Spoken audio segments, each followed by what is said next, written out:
سەرۆک بایدن ڕوبەڕووی ئەو باوەزە ڕەخنە ئامێزە سیاسیە دەبێتەوە لەسەر ئەفغانستان.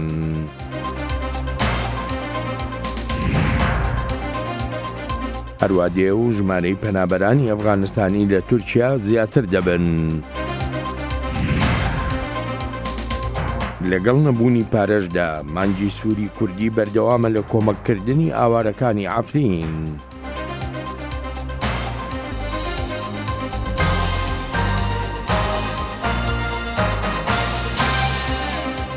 بەندی بەڵێن ساڵە هاتن و خۆشحاڵم کە جارێکی تر و لە کورد کۆنەکشنێکی نوێدا بە دیدارتان شاد دەبمەوە.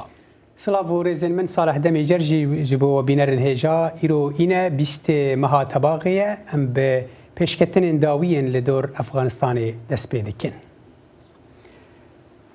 Serokê Amerîka Joe Biden berdewam e di berevaniya biryara xwe de li beramber bahoza siyasiya ku kontrolkirina Efxanistanê ji aliyê Talîbanê de û dawîanîna bêserûberiya dirêjtirîn şerê Amerîka derxistine pêş gelek faktor bandorê didin ser vê krîzê di nav de jî derxistina selametiya Amerîkiyan ji Efxanistanê. Serûbinî ji dervey balafirgeha Kabûlê berdewam dike li vê dema ku bi hezaran xelk hewl didin derkevin piştî ku Talîban Efxanistan kontrol kir. Dê û bav zarokên xwe didin leşkerên Amerîkî da ku xwe bigihînin aliyê din. Serokê Amerîkî Joe Biden her li ser helwesta xwe dimîne. Di hevpeyvînekê de li gel televîzyona ABC News Biden got çawa be jî vekeşana hêzên Amerîkî bi awayekî karîgertir nedibû. Em paşê bi xwedînî û lê binerin. Ev hêzira goriyeke din hebû got em derkevin bêgo serûbinî biqewime. Ez nizanim ev hêzira ji ku ve hatiye. Biden her wiha got kesî çaverê nedkir ku Talîban bi vê lezê her tiştî kontrol bike. Ez bawer nakim got kesekî çavirê dikin got 300,000 leşkerên ku me perwerde kiribû û pêşgiriya wan kiribû dê hema helweşin û radest bibin. Lê ji dema ku biryara vekêşana leşkeran meha Nîsanê hate ragihandin, Biden ev pêkane nedidît. Ew têkçûneke rêveriyê bû. Hema tu dikarî bêjî wekû têkçûna hizr û plansaziyekê durist bû. Lê dîsa jî neserketina derxistina Amerîkiyan û hevalbendên Efxanî bi awayekî rêkûpêk û roxandina bilez ya artêşa Efxanî hinek guman derbarê encamên siyaseta Biden ya derve anîne holê. Tiştê ku me dîtiye bo belateke bi temamî ye. Şermeke ji bo nav û dengê Amerîkayê. Di nava çend rojan de asta qebûlkirina Biden li cem Amerîkiyan bi rêjeya heft xalan hate xwarê. Ew holdana avakirina dewletekê çêne bû. İdî wexta ku were bidawîkirin. Televizyona dev Kurd ji bo baweriya bi Amerîka. Li gorî rapirsîneke Reuters û Ipsos, ev nizimtirîn asta ji wexta ku ew bûye serok. Asta piştgiriya Amerîkiyan jî bo bidawîkirina şer hatiye xwarê.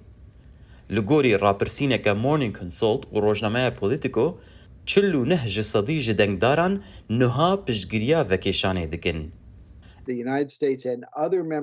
Divê Amerîka û endamên din yên civaka navnetewî li ser hinek peyamên zelal li hev dikin. Got çawa Talîban hikûmeta xwe ya nû dwarê praktîkê de pêk bîne. Di vê qonaxê de derxistina serkeftiya Amerîkiyan û penaberên Efxanî dê ji bo Biden di warê siyasî de girîng be. Qonaxa piştra jî ew ku were piştrastkirin Efxanistan nebe cihek ji bo teröristan û mafên mirov yên sereke lê werin parastin wekî mafên jin û kemîneyan. Yekşema borî, Amerîka dora 9 milyar dolar û nîv pereyên hikûmeta Efxanî di bankên Amerîkî de cemidand. Ew ê ev pere bibin alaveke girîng di danûstandinên li gel Talîbanê de. تالیبان هەروە دێ و پێگەی خۆی لە ئەفغانستان جێگیرتر دەکا. بەڵام ئەمە نەبۆتە هۆکارێک بۆ ڕاگرتنی ناڕۆزایی خەڵک لەو وڵاتەدا بەرامبەر دەسەڵاتدارێتی تالیبان کە بە شێوازێکی تونند و تیژ ئامێز وەڵامی خۆپیشاندانەکانی داوەتەوە. دکتۆر محەممەد شەریف پسپۆڕی پەیوەندە نێو نەتەوەییەکان ڕاستەوخۆ لە ڕێی سکایپەوە لەگەڵ کورد کۆنێکشنە. دکتۆر محەممەد سپاس بۆ ئامادەبوون تو یەکەم پرسیاریشم سەبارەت بەوەیە کە لە ڕۆژی یەکشەمەی ڕابردووەوە زۆر گوێمان بەوە دەکەوێت تالیبانی ئەوسا و ئێستا جیاوازن. چ شتێک لە دنیابینی تالیباندا گۆڕاوە لەم 20 ساڵەی ڕابردوودا تا بگوترێ تالیبانی ئێستا جیاوازە؟ ئەم کاتەدان باش کاک بەڵێن لە واقعە هەم گۆڕانکاری ڕوویاوە بە سەریانە و لە عینەن کاتیشا گۆڕانکاری ڕووی نایەوە. گۆڕانکاری ئەوەی کە ڕووی داوە لە ماوەی ئەم 20 ساڵە ئەوەیە کە ڕێکخراوی تالیبان تەسەورەکەم زیاتر پراگماتیک بووە، واقعیتر بووە و زیاتر تێگەیشتووە لە دەوروبەر و بڕواناکەم ئەم جارێ بێوێت دەسەڵات لە دەست بدات وەکو ئەوەی چۆن لە 2001 لە دەستیە. حەزەکەم ئاماژە بە ڕۆژنامەنووسی بەناوبانی ئینگلیز بدەم یۆڤۆن ریدلی کاتێ لە ئەیلول و سەپتەمبەری 2001 سجن کرا بۆ ماوەیەک لەلایەن تالیبان و کاتێ کە گەڕایە بۆ بەریتانیا لە سیمینارێکە کە خۆم ئامادەی بووم ئاماژەی بەوەدا وتی بەڕاستی ئەمە ڕێکخراوێکی زۆر ساویلکە و ساذج بوون. من تەسەورم وایە تەجاوزی ئەو ساویلکێتی و سەداجەتیان نابێت کە بووە هۆی حکومڕانی 96 بۆ 2001 گیان. ملاحەزە بکەن لە ڕێی تویتەرەوە لە ڕێی دەستگاکانی ڕاگەاندنەوە مەجموعەیە پەیامی گونجاویان بڵاو کردوتەوە ئەڵێن مافی ئافرەت دەپارێزین، ئەڵێن ڕێگا ئەدەین کە حکوومەتەکە گشتگیر بێت، ئەڵێن ڕێگا ئەدەین بۆی ئافرەت خوێندن تاوکە. ئەمە لە لایەکەوە، بەڵام لە لایەکی ترەوە ئەوەی کە گرنگە بزانین کاک بەڵێن ئەم ڕێکخراوە کە کاتێک ئەم پامانش بڵاوە کاتەوە ئاماژە بەوە ئەدا ئەڵێ لە سنووری شەریعەی ئیسلامیە کەواتە بە ئایدۆلۆجیایان نەگۆڕاوە. کاتێکیش کە ئایدۆلۆجیایان نەگۆڕابێ تەسەوری من وایە ئەم فترەی ئەوەڵ محتەمە لە ساڵی یەکەم خۆیان بگونجێنن لەگەڵ دەوروبەرە بۆ ئەوەی ئاعترافی نێودەوڵەتی بەدەست بێنن. ئەوە تا وڵاتان بۆ نمونە ڕئیس وزەرای بەریتانیا لە چەند ڕۆژی ڕابردووە لە پەیوەندێکی تەلەفۆنیا لەگەڵ سەرۆک وەزیرانی پاکستان باسێەوەی توێتی پەلەمەکەن لە ئاعترافکردنی تاگلایەنە هەوڵەدەین ئاعترافێکی کۆمەڵ بەدەستبێنین بە کۆمەڵ ئەمە بکرێت. بەڵام لێرەدا هیچی لە پرسیارەکانەوەی لە 20 ساڵی ڕابردوودا دکتۆر کۆمەڵگەی ئەفغانستانیش یعنی زیاتر بەرەو کراونەوە ڕۆی. ئێستا دەکرێت کۆمەڵگەی ئەفغانستان بە کۆمەڵگەیەکی کراوەدا بنرێ. باشە لە بەرامبەر با بڵین دنیایەکی داخراوی وەکو تالیباندا وەکو جەنابیشت ئاماژە و پێکرد ئایدۆلۆژیەتەکەی هیچ گۆڕانێکی بەسەر نایەت. ئەم دوانە چۆن بەرابەر دەکرێن؟ ئەم دوانە چۆن دەتوانن پێکەوە هەڵ بکەن؟ بەڵێ بە بڕوای من تالیبان شەرعیەتی لە پشتە، شەرعیەتەکەشی لە دوو هۆکارەوەیەت. یەکەمیان تالیبان نوێنەرایەتی پەشتوونەکە کە 148 دانیشتوانی زۆرینەی وڵاتی ئەفغانستانن. ئەمە سەرچاوەیەکی شەرعیەتەکەیەتی. خاڵی دووەمیش حکومەتی کابل لە درێژای ئەم چەند ساڵی ڕابردوو وەکو حکومەتێکی گەندەڵ ناسرا. ئەمە هۆکارێکە کە ئەو شەرعیەتە بدا بە تالیبان لە عینەن کاتیشە ئەو جیاوازیە کۆمەڵایەتی زیاتر لە نێوان شارەکانە بۆ دەرەوەی شارەکان. لەبەرەوە من تەسەورەکەم تالیبان لەوە تۆکمەیە کە ئەتوانێت ئیشوکارەکانی بەڕێوە بەرێ بە حکمی ئەو شەرعیەتەی لە دەستیایەتی لەو دوو سەرچاوەی کە ئاماژەم پێدا. باشە دکتۆر ئەو ڕەوایی کە جەنابەت ئاماژەی پێدەکەی بۆ تالیبان هەیە لە ناو ئەفغانستاندا لە هەمان کاتیشدا زۆرێک لە ڕووناکبیرانی ئەفغانی ئاماژە بەوە دەکەن کە دەڵێن تاریکستانێک بەڕێوەیە بۆ وڵاتەکەیان هاوشێوەی ساڵی 1996 بۆ ساڵی 2001. کۆمەڵگەی نێونەتەوەی لە ڕوانگەی ڕەوایی پێدان و ڕەوایی پێنەدان بەم دەسەڵاتەی تالیبانەوە چەندێک ڕای ئەفغانیەکان بەهێن وەردەگرێ. بە بڕوای من ئەو ڕۆشنبیرانە ڕاستن. لە مەودایەکی ناوەڕاست بۆ دوور تالیبان بە بڕوای من ئەگەڕێتەوە سەر هەڵسوکەوتەکانی ڕابردووی. جەنابتان نەزانن لە چەندین جار لە مێژووە حکومەتی ئایدی ئەمین، حکومەتی ستالین، حکومەتی بەعز لە ئەوەڵەوە تۆزە مرونەت و نەرمونیانی ئەنوێنێ، بەڵام دوای وردە بەرەو توندڕەویە گەڕێتەوە. بیریشتان نەچێ تالیبان وەکو ڕێکخراوێکی ئیسلامی شەرعیەت لە دەستەیە لای ڕێکخراوە توندڕەوەکانی تری جیهان و لای ڕێکخراوی ئیسلامیەکانی جیهان ئەگەر زیاد لە حەد نەرمونیان بێت.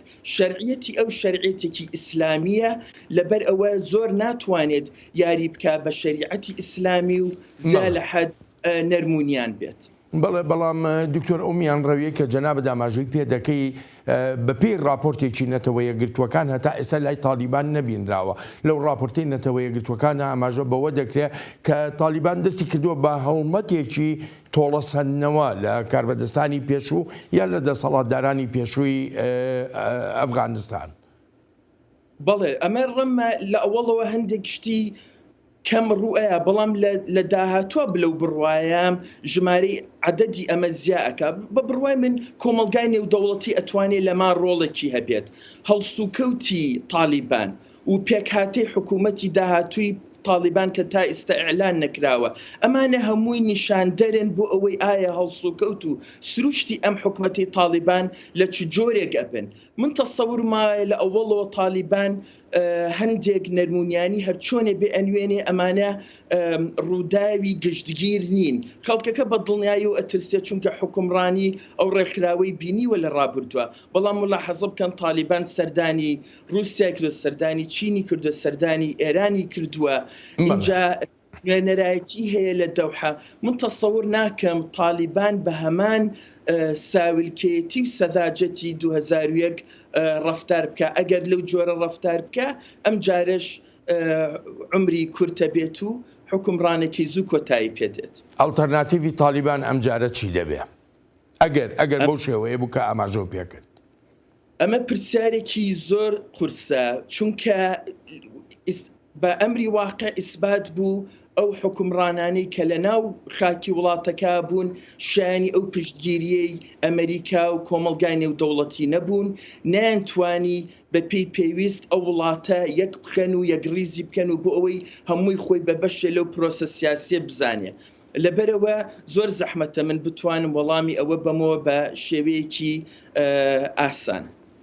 دکتۆر محەممەد سپاس و پێزانینم بۆ بەشداری لەم دیمانە کورتەدا زۆر سپاس دەکەم.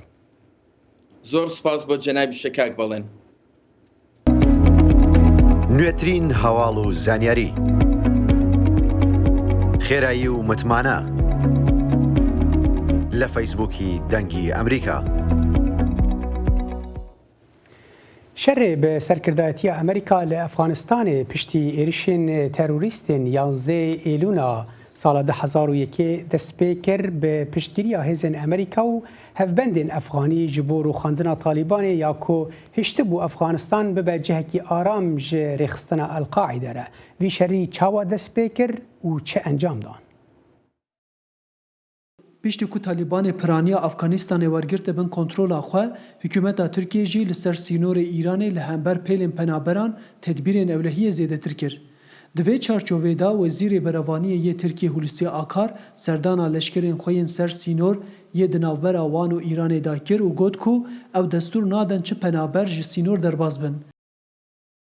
Lê dîsa jî hin penaber di pêşengiya qaçaxçiyan da şev beriyên rûn ra derbasî bajarê Wanê dibin. Beriya dîmenên pêlên penaberan ku di medya navnewtêwî de hatibûn parvekirin, li derdorê bajarê Wanê komên penaberan dihatin dîtin. Lê niha penaber da ku newerin desteserkirin, ew êdî li cihên xev di nava xanîkan da ji aliyê qaçaxçiyan vetên veşartin. Me li nêzî navenda Wanê di nava xanîkekê da malbatekî penaberên Efxanî peyda kir ku ew beriya 25 rojan ji bajarê Mezarê Şerîf a Efxanistanê rêketine. Rêvingiya wan hin caran bi payatî û hin caran jî bi wesayî tê pêk hatiye û ser Efxanistanê û Îranê ra xwegihandine bajarê Wanê. از مزار شریف هستم دیگه به مقدار راه که آمدیم ایدی کس نکاره لافغانستان بجی حتی چه از ده آزابی جبرویه که ام همی خورتن افغانستان ولات بجتیلین حتی ایدی نکاری پره خوانه جی پیدا بکی شو و روش شر هیا خول افغانستان نینه پرانیا کسین دکارن صاحب مینه جی پنج حتی 10 سالانه طالبان چکی دیگه دسته داود بیجه شر بکه طالبان پشت سرکفتنا خواه لپایتخت افغانستان دیار کرده بو که ابو ولاتین دین را پیدوین آشتانه داخواز دکن و اوه ده چارچوبه شریعت اسلامی دا رزیل مافین جنان بگیرن. لی پنابرا بناو شاکیبا سادات گوت که اوان گوتنین طالبان باور ناکن جبر که طالبان تم همبر جنان تندی بکارانیه. زیاد میترسن اما خب نمیتونیم یه رقم بشینیم باید بود باشم مگه دخترای جوانا رو گفتم میبرن او طالبان می پر دترسینن من کاری بو وارونن پیدویه کو ام خو به تواهی بگرین او کچین جوان دبن پاکستانی و اجوی ترسیم شبر وی که جی از هاتم ور شب جنگ روز جنگ اصلا هیچ خواب ندارن حتی گهشنامه وی دریجی جبر در سنورکرینی ام به ترس تف دیگرین جبر کو ام نکاریم بشوه که روا کار بکین ام هر کاری بکین چپاقش کرن لسر ماسیان یان جی کار چروانی چیلک و پازی جبر کو دما کار نکین نکاریم بجین دوی ام وی دری کارکی ببینیم هجای گوتنه کو سینور دناوبر باجار وانه و ایران دا 295 کیلومتریه و اولهی وی به چاودرین لشکریه قمره تیل خندک و هنجهانجی به دیواران تی پاراستن. لگور والتی وانه جسر سال حیانه نیزی 35,000 پنابر هاتنه دست سر کرن و 117 قاچاقچی جی هاتنه زندان کرن. لدناوا وی دمیدا تی تخمین کرن کو تیوی وان تدبیران به هزاران پنابر خوگهاندنه باجان روجاوای ترکیه. عارف اصلان دنگ امریکا وان. بله بینن هجام دعولی برنیت کن شاشیه که تکنیکی چه بو ما راپورتا پامنر مع عرف اصلا لدا کو بحثا هر وقت ودیتی بحثا پنابرین افغانستان لترکیه دکه امن هاجر کردن بچن سر راپورتا کو بحثا چاوا شر افغانستان دست بکرو چه انجام دان د 11 ایلون 2001 دا تروریستین القاعده 4 فروکین امریکی رواندن دو جوان لناوند بازرگانی جهانی باجار نیویورک یک ل پنتاگون و یک ل زوین پنسیلوانیا خستن ده انجام دا 1997 کس هاتن کشتن سروکی و دمه جورج دبلیو بوش برسوک لزگین دا از وده بهیسم جهان همی وده بهیسه او کسین که اف آواهی خستن نوی نزیک بهیسن امه چه بکن بوش فرمان بومبکرنا بنگهین راهنان القاعده الافغانستان دا و هیزن عزمانی امریکا لگل هفبندیا ایلین افغانی ده ناوا چند هفته دا رژیم طالبان روخان. لی طالبان بلز دیسا خبر هفکر و دست به برخوادان چکداری کرو ایریشن خوکوژی لدیجی سیویلین افغانی پیک آنین. هن شارزاد دبیجن آرمانج نزلالیان امریکا ده دست پیکه ده رنگ گناه بنگهین دسته وردان امریکا یا 20 سالان بول افغانستانی. President Bush at the time سروک بوش اوی دمی هست کرد که نچاره افغانستان که باشتر جیاوی دیتی بهیله. هرچندی وی او وک آواکرنا ولاتا کی بنام ندکر. لی آماده بود تا راده کی حول بده افغانستان بکه جه که باشتر جبره. لی وزیر وی برابانی دونالد رامسفیلد خواست که دزوترین دمده هیزین امریکا جه افغانستان درخه. او وی گرجی باندورن خراب دان سر هبونا امریکا لافغانستانه. سال 2009 سروکی و دمی باراک اوباما هیزو گریبسکارین بهتر شاندن افغانستان و هبونا امریکا لور بو بهتری 100,000. پشتی چند سالان او هیز کم کرن و تنه 10 جسدیمان. پشتی اوباما سروکی بره دونالد ترامپ سوزدا که هیزن امریکا جهر شرکی وگرین مال و هشت بر پرسن وی ده شباط 2020 داره کفتنک آشتی به طالبان را امضا بکن جبو وکشینا هیزن امریکا دناوا 14 مهانده. پشتی که بوش و اوباما و ترامپ سروکتیا شرکر سروکین ها جو بایدن دستیواردان امریکا لور بداویتینه.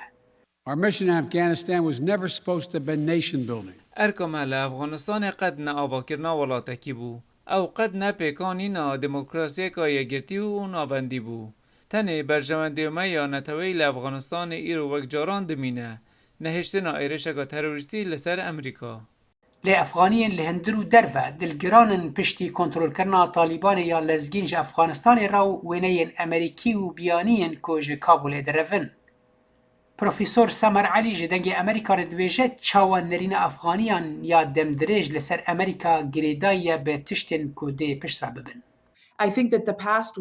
هفتیا بوری گلک بزیانی بوری باری دناف برامه دب آوائکی تند حرفی و تشتی کو دوی ام بلز بکین اوه کو وی وریس سور لدور پجراندنا پنابرین افغانی بقتینین. هن شارزاین دن دبیجن او شکستنه که دمکیا باوریا با امریکا پشتی وکشینا هیزان جه افغانستان دبینن لی تینن زمان که هنزویه او بزانبن که زیانک ماینده گیشتیه هفبندین گرینگین امریکا یا نه. باجار مزار شریف یک جه باجار افغانستانیه که تفگر طالبان دوان چند روزن بوریده کنترل کرد بری 23 سالان جی طالبان او دور پیش کرد بو به هزاران رونشتوان و کشته بون. ده وی راپورته ده دو جنن که جه کمکوژی طالبان رزگار بون جه دنگ امریکا را بحثا خمن خود کن لدور سبروج افغانستان دبن دستلاتداریا وی گروپه ده. هەدیە عیسازادە چالاکوانێکی ئەفغانی تەمەن 26 ساڵە و سربەکەمایەتی حەزارەیە لە ئەفغانستان. مانگی 12 وڵاتەکەی خۆی جێهێشت تا لە ئەمریکا داوای مافی پەنابەری بکات. باڕەچەڵک خەڵکی شاری مەزار شەریفە لە باکووری ئەفغانستان و یەکێکە لە ڕزگاربووانی ئەو کۆمەڵکوژیەی چەکدارەکانی تاڵیبان هەشتی ئابی ساڵی 1998 لە شارەکان جامیاندا. دەیگەڕێتەوە چۆن ئەحمەدی برای کە ئەو کات تەمەنی 13 ساڵان بوو بۆ تا قوربانی. من نمیفهم در کدام قانون نازانم لە چی یاسایەک چ کتێبێکی ئاینی دانووسراوە دەتوانیت منداڵێکی تەمەن 13 ساڵان بکوژیت بە بەستنەوەی بە ئۆتۆمبیلەکە و ڕاکێشانی بە شەقامەکاندا. بەپێی راپۆرتێکی ساڵی 2001 حکوومەتی ئەمریکا چەکدارەکانی تاڵیبان دوای گرتنی شارە فرەنەتەوەیەکە لە نێکەم 2000 مەدەنیان کوشت. لێکۆڵەرانی مافی مرۆڤی نێودەوڵەتی دەڵێن ژمارەی کوژراوەکان چەند هەزار کەسێک زیاترە و زۆر لە قوربانیەکان لە تەقەکردنی هەڕەمەکیانەی تاڵیباندا کوژراون. ئەمریکا دەڵێت کۆمەڵکوژیەکەی ساڵی 1998 لە ڕوویەکەوە تۆڵەکردنەوە بوو دژی ئەو هێزانەی حەزارە و ئۆزبەکی کە لە شاری مەزار شەریف ساڵێک پێشتر 2000 چەکداری دیلکراوی تاڵیبانیان کوشتە بوو. دوای هەوڵێکی شکست خواردووی ڕێکخراوە تۆنڕەوەکە بۆ گرتنی شارەکە. راپۆرتەکە دەڵێت زۆربەی ئەوانەی لەلایەن چەکدارە سونەکانی تاڵیبانەوە ساڵی 1998 کوژران حەزارە بوون کە شیعە مەزهەبن. معسومە ژنێکی حەزارەیە کە لە مەزار شەریف دەژی و خۆشەویستانی لە کۆمەڵکوژیەکەدا لە دەست داوە. پێشەوەی تاڵیبان شارەکە بگرێت قسەی بۆ دەنگی ئەمریکا کرد. دەیگەڕێتەوە چۆن چەکدارێکی تاڵیبان لە بەرچاوی پیاوەکەی بەگولە کوشتووە. بۆ پاراستنی ناسنامەی ئەم کەسە دەنگی ئەمریکا دەموچاوی داپۆشیوە. دەڵێت لە کۆمەڵکوژیەکەدا کوڕەکەی ون بووە و هێشتا نەیان بینیوەتەوە. هێشتا چاوەڕوانی هاتنەوەی کوڕەکەمم ئەگەر زیندوو بێت ئەگەر زیندوو نەبێت ئەوە تالیبان کوشتێتی چاوەڕوانی هاتنەوەیم. هەرکە تالیبان بە خێرایی لە ماوەی چەند مانگی ڕابردوودا ئەفغانستانی کۆنتڕۆڵ کرد گروپەکە بەڵێنیدا لە هەندێک ڕووەوە وەکو جاران توندڕەو نەبێت. هەدیە عیسازادە دەڵێت ئامادەیە لە تالیبان ببورێت ئەگەر ئەوان بەڵێنەکەیان بەرنەسەر. دیگه هیچ شهروند افغانه در هیچ جای بیگنانه نابێت هیچ خەڵقی مەدەنی دیکە بکوژرێت نابێت هیچ منداڵ و کچێک ڕێگەی خوێندنی لێ بگیرێت نامەوێت هیچ کچێکی دیکەی ئەفغانستان ئەو ئەزمونە بکەن کە من پیایدا ڕۆشتوم دوباره بگذره.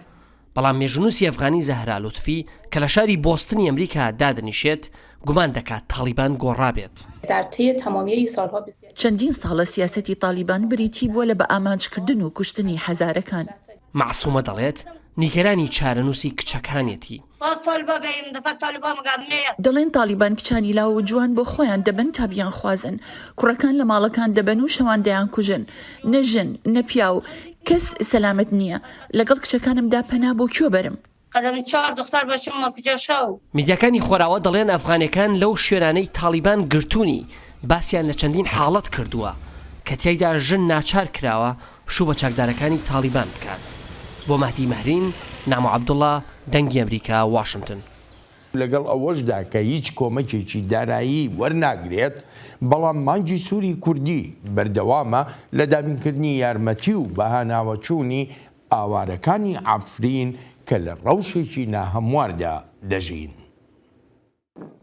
19 تەباغê Roja Cîhaniya Karê Mirovî kûkeda xebatkarên alîkariyê ji bo belengaz û derbederan tê pîrozkirin.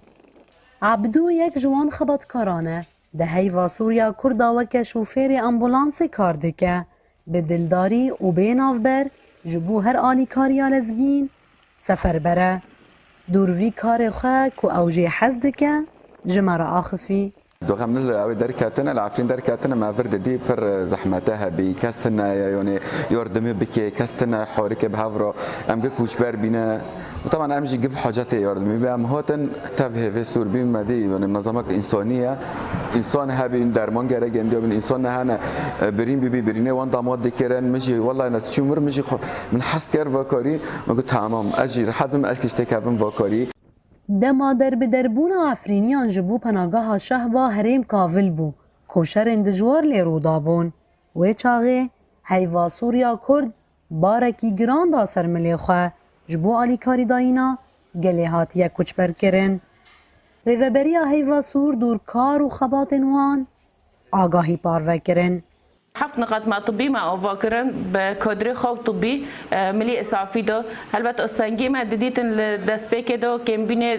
دكتورة اختصاصيين لو ما كوريما زيادتر ملي إسعافي دو بي ملي دعم نفسي دو بي ملي إغاثة دو بي سلات غذائية دو هاتن بالا كرن أوليكوري زوروكو جملي شير ملي حفظة دو هاتن كرن کاری هیوا سوریا کرد لپناگاه شهبا نبه ثانی بردوام دکه جبر کو دستک داین آوان کیمه و کارمندین پزشکی جی هندکن هر وها پر جاران او نکارن نخاشان یان بریندارن تو باران ارتشا ترک و یم پقینا ماینان و گوهزن باجار حلبه چمکی هریم دور پیچ کریه و دور پیچ کردن ها در دور شهبه چه کریه آستانگی ما زده کردن یک جوان ماکین اصافه ام نکن نخوشن گر گرام بن نخوشیوان گرام بن در بازی حلب کن یه دن درمان اف بی دمک 3-4 مهانه درمان پر کم بیاد هندور نقطه مدو جبر کود نقطه ما ام ببن ملی درمان و ملی امراض مزمنه دو